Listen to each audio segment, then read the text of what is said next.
Öyle bir anımız var ki seninle. Anlatsam komedi, sussam dram olur içimde. Ve sensizliği yutkunuyorum.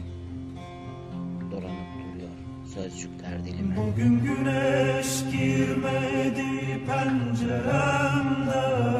İçeri, içeri, içeri yaman.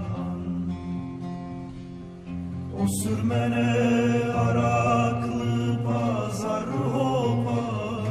Arhabi, arhabi yaman.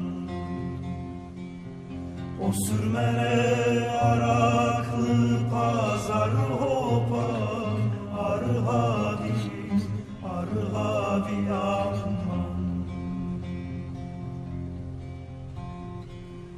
Mavisi küskün düşmüş şehirlere. Gözleri, gözleri, gözleri yaman. Bir gelin yatıyor yeşil dağlar. Görsün de, görsün de yaman. Bir gelin yatıyor yeşil dağlar. Görsün de, görsün de yaman. Yıllar geçmiş kopmamış memleketten. Vay gelin, vay gelin, vay gelin aman.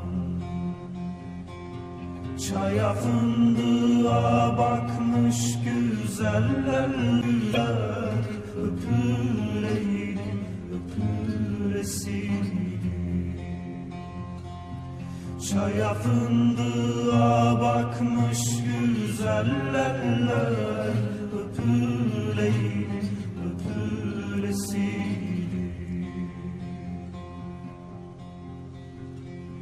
Karşılıksız veren yürek vurulmuş, yorulmuş, darılmış, kırılmış aman. Anadan babadan yardan öncesi var mıydı? Gitmek var mıydı? Anadan babadan yardan öncesi var mıydı? Gitmek var mıydı?